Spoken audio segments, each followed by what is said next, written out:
If you're feeling unwell or you're unsure, I encourage you to answer a series of questions on the site to determine whether you need further testing or medical attention. We continue to add important information for Canadians on canada.ca/coronavirus.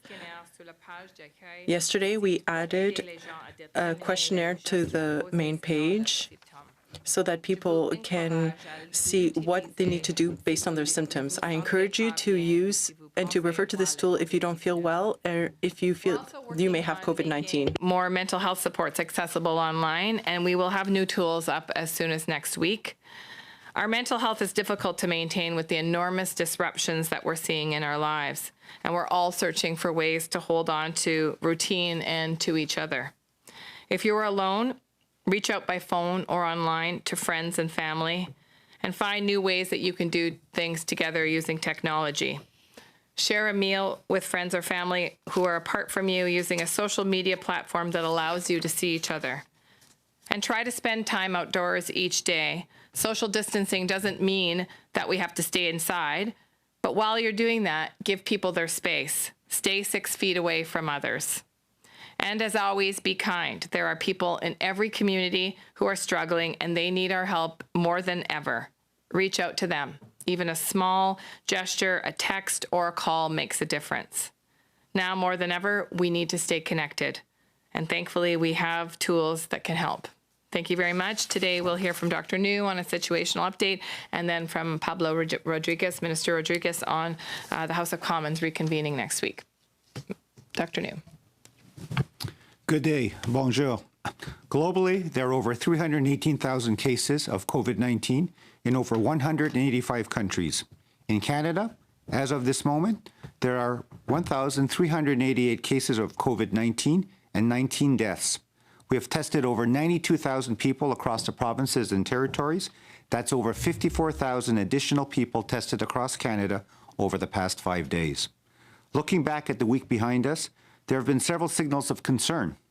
We have seen steep increases in case counts, cases among healthcare professionals, and in vulnerable people in high-risk settings, like long-term care facilities, tragically including several deaths.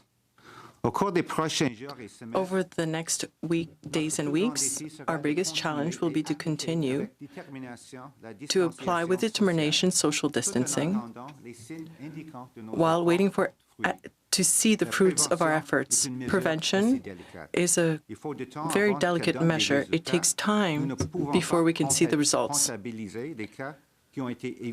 We can't count the number of cases that were avoided through our measures, but we know the measures are necessary. We have seen the devastating effects of this pandemic in the countries that waited too long to put measures in place or that let their guard down too soon. This is why we must continue this to the end. During this period, where many people continue to return from their March breaks outside of Canada, we ask you very strongly to stay home and to self-isolate because there's a high risk that you have been exposed to COVID-19 and that you may transmit the infection to others. In addition, if you are sick, avoid contact with other members of your family. The biggest challenges will be to maintain our resolve in practicing social distancing while we wait to see the signs that our efforts are having an effect. Prevention is hard work. It takes time to see results, and we can't count the cases we prevented, but we know it must be done. We've seen the devastating effect of this pandemic on countries who have waited too long or let down their guard too soon, so we must see this through.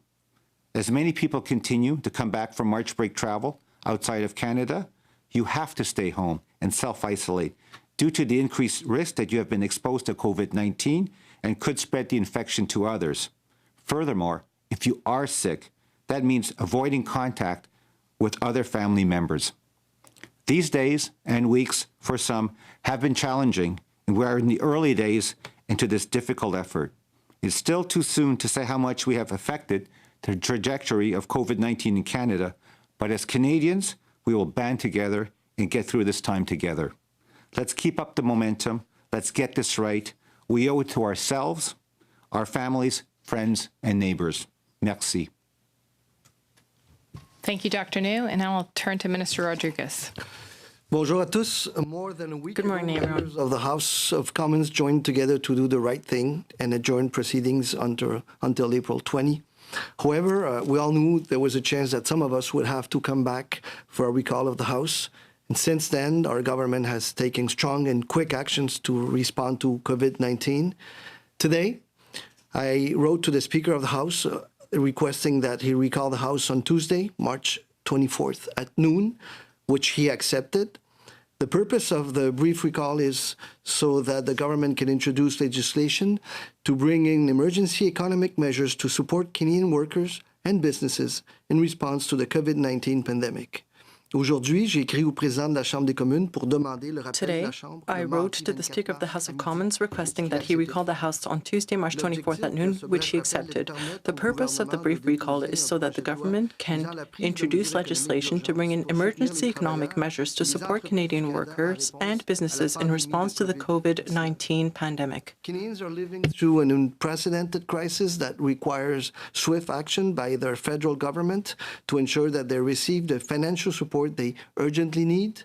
Les Canadiens sont frappés par une crise sans précédent et c'est pourquoi Canadians are living through an unprecedented crisis that requires swift action by their federal government to ensure that they receive the financial support they urgently need. As you know, as I've been in discussions with my counterparts from all opposition parties in recent days about this recall.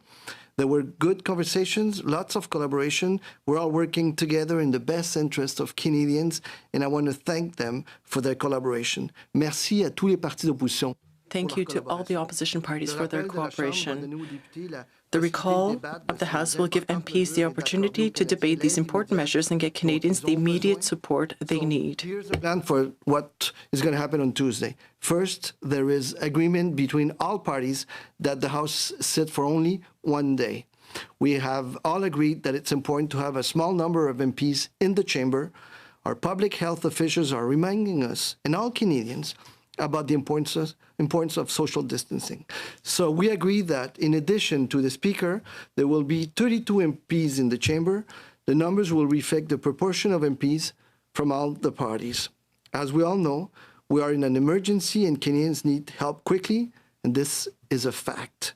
On l'a déjà vu dans les derniers jours, la rapidité avec laquelle la Chambre Over the past few days, we saw how quickly the House of Commons and the Senate can react to extraordinary situations by working together in the best interest of Canadians. I would like to thank the opposition parties for their collaboration and say once again that we will face this crisis together as Canadians and we will get through it together. Thank the opposition for their collaboration and say once again that we will face this crisis together as Canadians and we will get through this together.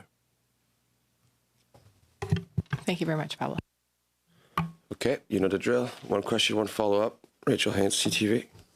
Hello, Rachel Haynes here from CTV. My first question is for Minister Hajdu. When did you first know and first briefed about the coronavirus threat, even when it started in China? It would be hard for me to precisely give you a date. I can check back and we can give you a date on the first briefing, but it was extremely early January. I would say probably around the 10th or so that I had returned from my own vacation, and I was briefed at that time that Dr. Tam had been observing a cluster of very unusual activity in Wuhan and was quite concerned about what that might represent in terms of future developments. And Dr. New, there have been a number of concerns about the backlog of results and the cases of community spread. Even here in Ottawa, the public health officer is saying that there could be number up to 1,000 people who are infected right now. How many people right now do you believe are infected with COVID-19? That's a difficult question. I really can't speculate or conjecture. We do know that our best efforts are being put forward at all levels of government, the federal government, provincial and local, to make sure we get testing available, have access to as many people as possible, because we want to actually have the most accurate picture of what's happening in our communities. So at this point, I don't think it's useful to speculate on how many people might be having COVID-19. We'll base our results and the way forward on the test results, and then put our best foot forward in terms of the public health actions that need to follow. But if there's the backlog, how One can you follow-up, know? please, Rachel. Louis? I can take a shot at answering that as well.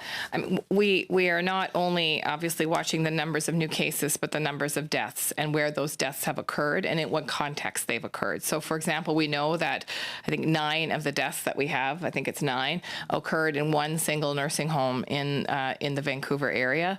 That is important to understand because it isn't that we're seeing deaths accelerate in an emergency room. It's not to say that we won't, and that's what we're trying to work so hard to prevent. So when Dr. New is saying it's hard to speculate, it's because the data is different depending on where we are, and the measures that we're taking will actually influence what Dr. Tam has called the attack rate, how many people will actually get sick. Maybe I can just add to that is that we're pulling out all the stops at all levels of government in terms of testing technologies, getting access to more test kits and so on. So certainly at the present time, you indicate there might be a backlog. We're working to deal with that. People not listening to your advice about social distanciation. Police has to intervene. We see pictures on the social media, people filling up parks, don't really seem to care. What's your message to these people? Monsieur Rodriguez, vous voulez ajouter quelque chose en français? You want to add something in French, I had Mr. some pretty strong words yesterday, and I would stand by those words. I would say that people need to take this seriously, that various different levels of government have various different quarantine acts and measures that could include up to and including financial monetary penalties and, in some cases, arrest. And provinces and territories and the federal government will be using the tools that they have to ensure that people comply. What we would like to see, obviously, is Canadians to comply willingly in the spirit of generosity towards their citizens. We understand this is hard for people to understand who are in an area where maybe they don't have even one case yet. But people need to understand that what protects them from having one case is the behaviors they're choosing today. So I mentioned walking outside, and you mentioned being outside in various different settings. We're not saying that people shouldn't go outside unless they are symptomatic. If people are symptomatic, they have to stay in their house and stay in their room and not interact with other healthy people or asymptomatic people. That is all cases, all the time. There is no exceptions.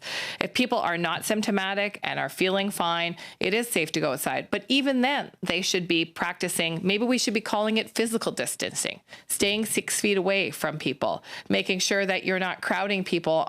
You know, I heard reports of people walking on the seawall, for example, in Vancouver yesterday. But I think every region and every province is having examples of this. This is very serious. And just because you're not feeling the illness or you don't have necessarily in your community even one case, what we're trying to do so diligently together at all levels of government is prevent this disease from spreading towards other communities. And everybody has a part to play in that. So, you know, I will reiterate what I said. It is essential that people are following the advice of public health, and the advice is getting stronger and stronger. And with that stronger advice will becoming more and more penalties if people don't listen. I would say that if there are still people not taking this seriously, I would say that if you are not taking this seriously for yourself, do it for those who are around you, for those you love. Never in the history of humanity will somebody's behavior have such an impact on those around them. Now, regarding the House reconvening this week to put in place measures that were announced last week, I mean, would it have been possible to act sooner, perhaps this weekend even? Is it the way the government works, and what is it? Well, the bill has to be ready.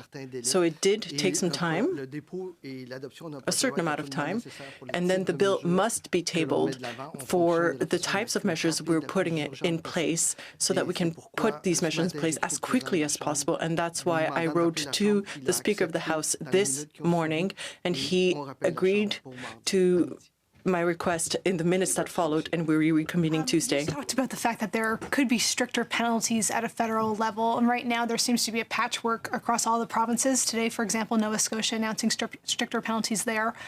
What is it going to take? At what point are we going to see more severe penalties on a federal level, and what would that look like? Well, I already have at my disposal the Quarantine Act, and we're looking at a number of ways that we can make sure that we have stringent requirements of the Quarantine Act for people who are returning to Canada, for example, from spring break or the snowbirds that are returning. Let me be perfectly clear. We will use every measure in our toolbox at the federal level to ensure compliance. This is of utmost importance, and I will speak directly to those people who are returning to Canada from March break or the snowbirds who are coming back.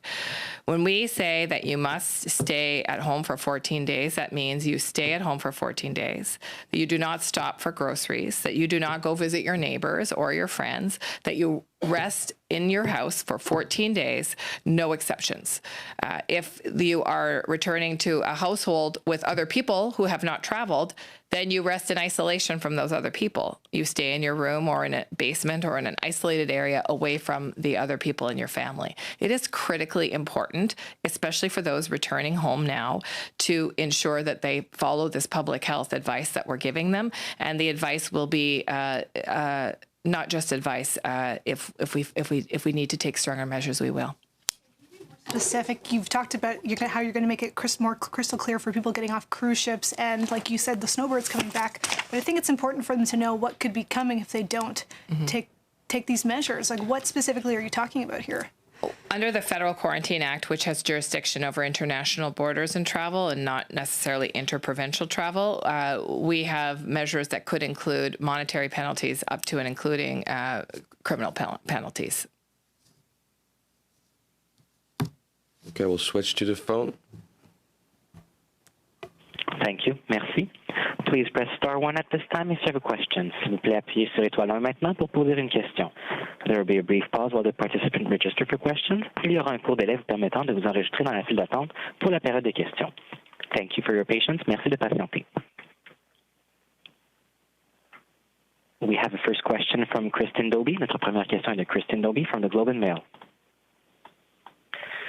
Hi, good afternoon.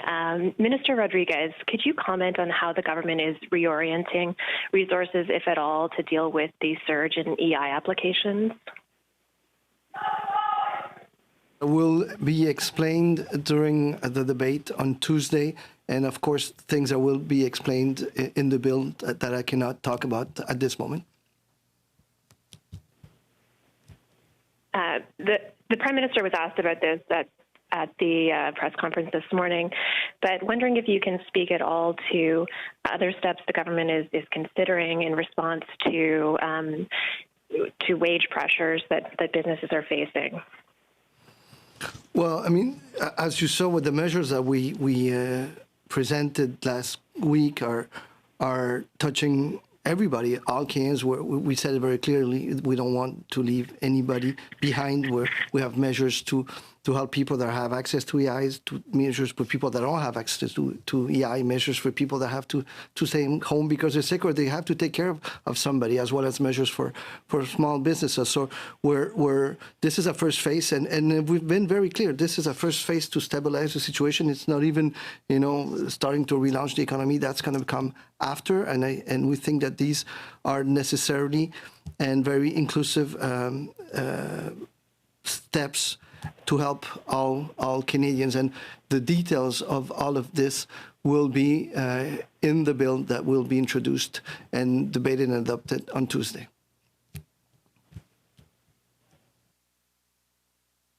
Okay, next question. Thank you. Our next question is from Helen Buzetti. Notre prochaine question est de Helen Buzetti du Devoir.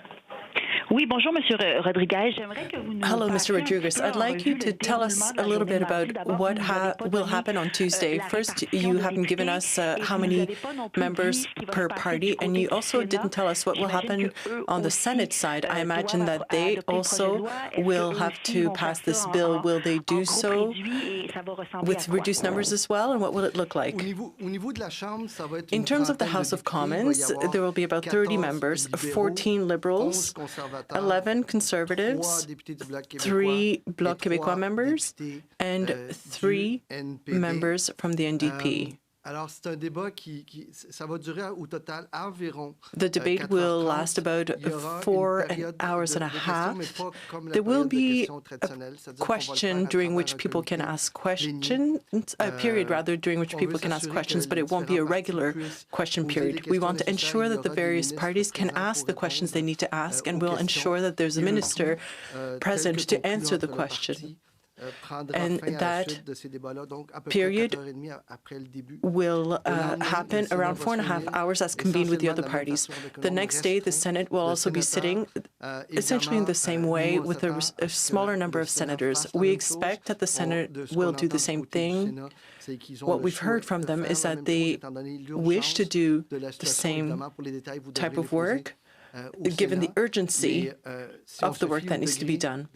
But looking at how much collaboration there was last week at the House level and at the Senate level, everything should be passed in the Senate the next day with royal assent on the same day. And I mean, it's silly, but you didn't mention the Green Party. Is it a problem to not include them? And more generally speaking, that means that members will have to travel while Mr. Legault is telling us to stay in our regions. Some senators are older. Are these points that were taken into consideration also? Yes, there may be a member of the Green Party. We're waiting for confirmation. We've taken that into account in the numbers, but I just haven't gotten a confirmation yet. Now, in terms of travel, we are prioritizing people who can come to the House by car. So we're trying to avoid long distances. So it will be more ministers and members who are closer to Ottawa. For example, members who could come from Montreal or Toronto by car. Thank you. Our next question is from Harley Weeks. Notre prochaine question est de Harley Weeks from the Globe and Mail. Hi, thank you. We've heard a lot of concerns from various provinces about the backlog in tests and shortages of materials. I'm just wondering, Dr. New, perhaps you can address this. From your perspective, what are the primary challenges with testing shortages, and how soon are they going to be addressed or resolved? Among the public health community in Canada, and obviously the Special Advisory Committee of which Dr. Tam and myself were part of, that's a very live issue. We're having active discussions. We recognize that obviously there's a global challenge in terms of getting the supplies, materials, the testing kits, and so on. But we're putting our best efforts forward. I'm aware that we are in the process of acquiring additional testing kits. We're also looking at the new testing technologies. We've just obviously, I think, Minister, approved sort of regulatory-wise different testing technologies that we're also looking to validate as soon as possible, and that would also add to the toolbox that provinces and territories can use, and obviously in their jurisdictions. So I can just assure you that we're pulling out all the stops, looking at all of the possible things that we could and should be doing to ensure that Canadians have access to testing. We recognize that's the most important thing we need to do in terms of public health action. And I'll just add, I want to thank all the lab workers who are working all across the country to try and find innovative ways to speed up the processing of tests. Various labs have various different turnaround times. At the national lab, the turnaround time is only 24 hours, and the lab workers are working full stop to try and process the many tests that we're receiving through the national lab. But part of the challenge is also the logistics of transportation, which we also are working on a solution for. So it's as Dr. New said, a very live issue, and a lot of extremely wise people working on all of the various snags and the logistics to speed up our testing capacity. Okay, thank you for that. In addition, some number of infectious disease experts have raised concerns with the response in Ontario, specifically singling out the province for its very large backlog now of more than 8,000 tests results are taking up to a week in some cases to come back. And officials there have resisted telling people that there is widespread community transmission of the virus, even though their own numbers show about 40% of cases are now the result of community transmission. I'm wondering if you can please just tell me, perhaps Dr. New and Minister Hajdu, if you want to comment as well, about some of these regional disparities that we're seeing and how you're going to address those. There's a number of people who are concerned. Well, thank you very much. And the special advisory committee that Dr. Tam and Dr. New work through with their counterparts at the provincial level are having that conversation today, as a matter of fact, how we have some uniform standards around not just testing, but surveillance and data provision all across the country in terms of, and including up to and including public health advice and messaging.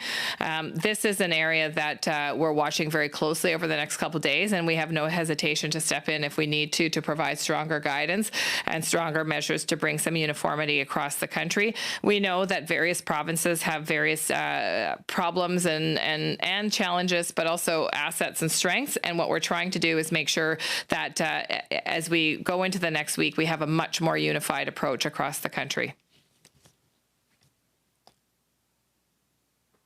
Okay, next question. Thank you, merci. Our next question is from Daniel Thibault. Notre prochaine question est de Daniel Thibault de Radio-Canada. Bonjour. My question is for Minister Hajdu. Minister Hajdu, you've mentioned the possibility of criminal penalties earlier and fine at your disposal under the Quarantine Act. Could you be more specific on what type of penalties, the amount of the fine, and can you tell me when in your head you think something like the Emergency Measure Act becomes a tool that you need, becomes a necessary tool? Well, first of all, I don't have the specific information on the quantum of penalties in terms of a monetary approach. We'll get you that information for your article. In terms of whether or not we're thinking about the Emergencies Measures Act, I believe the Prime Minister was asked this a number of days ago, and he said that all tools are on the table, that we will consider all measures necessary in order to actually get to that point that I just made to the previous questioner around uniformity and Canadians being able to expect the same level of attention, service, and detail no matter where they live. And so, again, the best way to do this is with provincial and territorial collaboration. Dr. Tam is meeting today with the Special Advisory Committee. I know those conversations are happening through the Deputy Prime Minister's office as well. But listen, we will not hesitate to take stronger measures should we need to in order to make two things absolutely crystal clear across this country. One, to keep Canadians' health and safety at the forefront, and two, to figure out a long-term strategy to get us out of this situation. Did you want to add in French, Pablo? Okay, no follow-up. So 3 more questions. Non, un instant. Alors, Monsieur Rodriguez? Oui, Monsieur Rodriguez, une question pour vous. A question for you, Mr. Rodriguez. The House will be reconvening next week. Do you think that's the only time that you're planning to bring back a small number of MPs? Or is there a possibility that you'll have to reconvene before the end of the crisis again? Well, it's impossible to answer that question, Mr.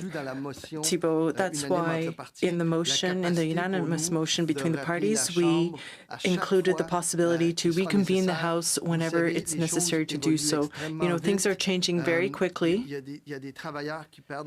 There are people losing their jobs every day. People are diagnosed. There are people we are asking to stay home.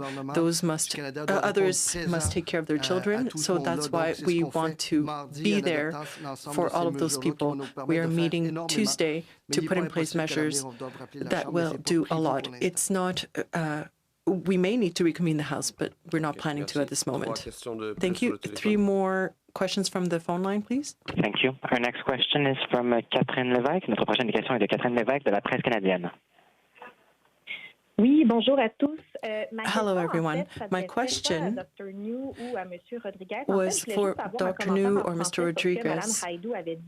I'd like a comment on what Minister Hajdu said regarding uniform action across the country. We know that the provinces are taking stricter measures to ensure people aren't leaving their homes or gathering. What can we expect over the next few days or weeks at the federal level to enforce that? Merci pour la question. Je peux parler seulement de Thank you for this question. I can only talk about things from my point of view. As a doctor in the public health sector, this is a live issue. As Minister Haidu stated, even the Special Advisory Committee is holding teleconferences almost every day. Even today, we are always in discussions to make sure we have a science-based approach that is based on the available facts as well. We want to provide the best possible advice to the minister from a public health point of view. All the social distancing measures and other measures that we can consider are part of our discussion. After that, we provide advice to the Deputy Minister and the Minister for their consideration. D'accord, merci. Thank you. I'm going to ask my next question to Minister Haidu in English. Obviously, vocabulary is very important in times of crisis. And the Prime Minister said he's asking Canadians to stay home and to maintain a social distance. I want to know, are you asking or recommending or are you ordering Canadians to stay home or stay at a social distance? Asking them and recommending them, and I am hoping that we don't have to get to ordering them.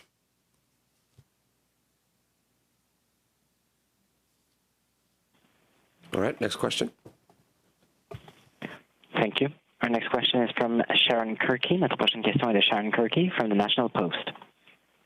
Hi, thanks so much. Minister Haidu, you've mentioned several times now, and you've been asked, you're prepared to use every measure in your toolbox to ensure compliance. What exactly for you would be the tipping point for stronger measures? I think the work that Dr. Tam and Dr. New are doing, along with the Deputy Prime Minister, with the various premiers of the provinces and territories, is very important right now. This is, I think, for me, a critical point in the way that we're dealing with COVID-19. And I think for me, should we not be able to get consensus, that would indicate to us that we need stronger measures. And so the work that they are doing right now with provinces and territories around trying to align our actions with public health evidence, with the goals, as I said earlier, of keeping people healthy, keeping people out of the hospital, but also finding a way out that includes a robust testing strategy based on the best science and evidence that we have, looking at ways that we can make sure that provinces and territories have what they need in a surge. Those are all very important conversations. And I hope that they are successful, because I think, for me, should we see a reluctance on behalf of the country to pull together, that would be a time where we would require additional measures. And sorry, my follow-up, there's sort of this small but growing chorus from contrarians who are calling overkill. They're saying that the data collected so far on how many people are infected and how the epidemic is evolving, some are saying are, quote, utterly unreliable. The former Chief Medical Officer of Health for Ontario this morning actually sort of echoed those calls and said that what we're taking are steps that are really unnecessary, and what we should be doing is, for example, isolating seniors, anyone, say, 50 or 60 and older, and allowing younger people to sort of continue on their ways. Could I get your response to those concerns? I'll start, and then I'll turn it over to Dr. New for the science.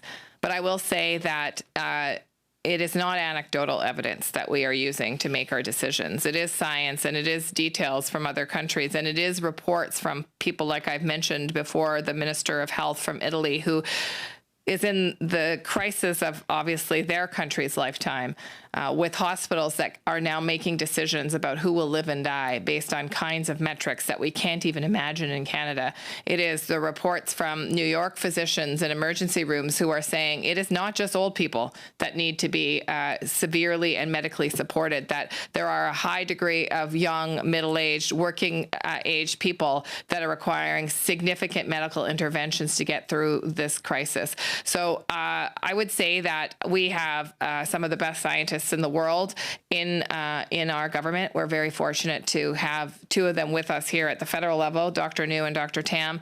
We have been increasingly alarmed as we've watched this sweep around the globe. And I would say that it is our obligation as politicians to take this seriously and listen to our scientists. So with that, I will turn to Dr. New. I just have an additional comment.